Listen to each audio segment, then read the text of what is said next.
very warm welcome to everyone. Today we will discuss two historical battles, Battle of Plassey and Battle of Buxar, and we will understand how British East India Company acquired the control over Bengal. Kingdom of Bengal included current Bengal, Bihar and Orissa and Bangladesh. And as you know, Bengal was founded by Murshid Quli Khan.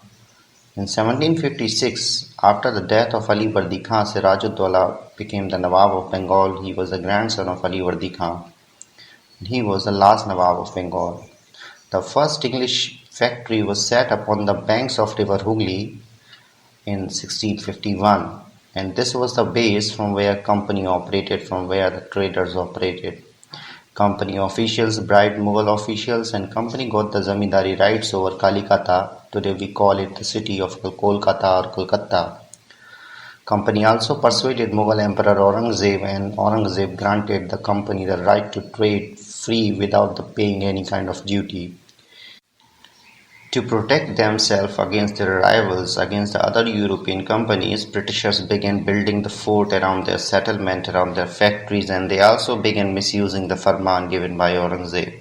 This led to the intense conflict between the Nawab of Bengal and company, and it became very difficult for the company to separate the trade from the politics.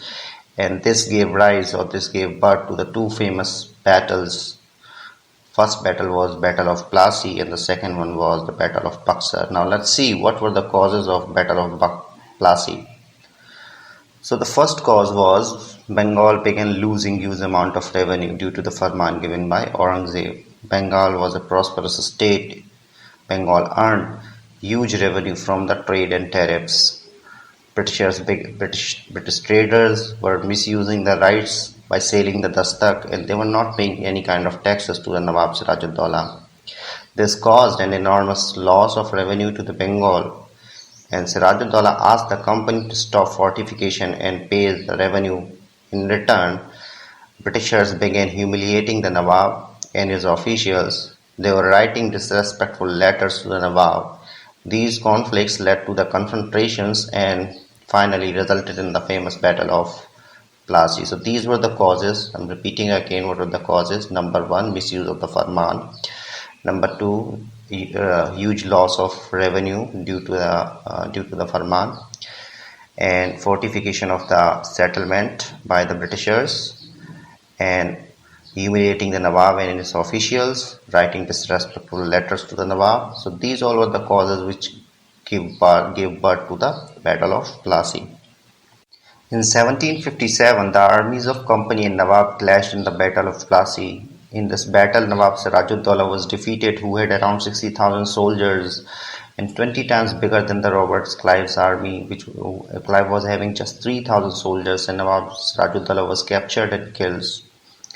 Definitely question is this, that why and how Nawab was defeated. What were the causes of defeat of Nawab Siraj-ud-Dawla, who had such a large army? The major cause was non-participation of the Nawab's commander-in-chief Mir Jafar, because Mir Jafar had not participated in the war, because he and one local moneylender, Jagat Seth, entered in the negotiations with the Britishers with the Robert Clive. Clive promised Jafar to make him Nawab after crushing Siraj-ud-Dawla.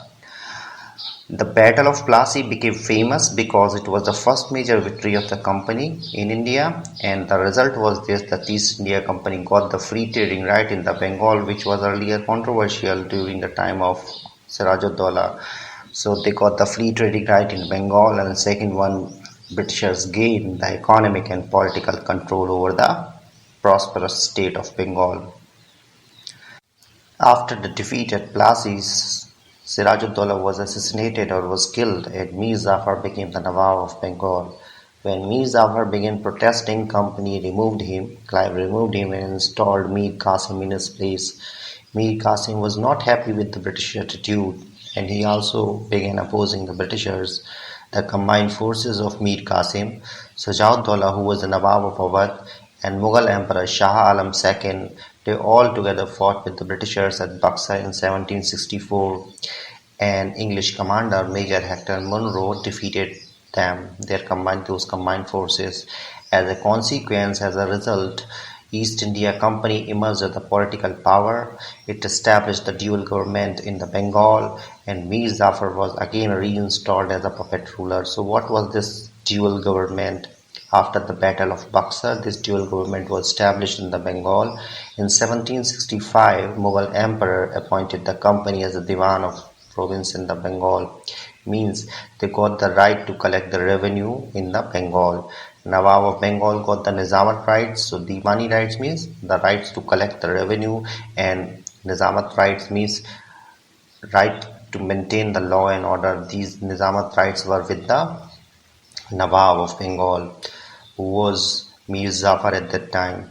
So after this, the outflow of the gold from Britain slowed down or just totally stopped after the Battle of Buxar. Companies started using the collected revenue to finance the company expenses and to purchase the cotton, silk in India, and to maintain the company troops, to meet the cost of building and the company's fort and the officials at Kolkata. So this is how East India Company acquired more power, more authority in the Bengal, and they began using the resources of Bengal for expanding its rule in India. This is the end of the topic. Thanks for watching. Subscribe the channel. See you in the next video.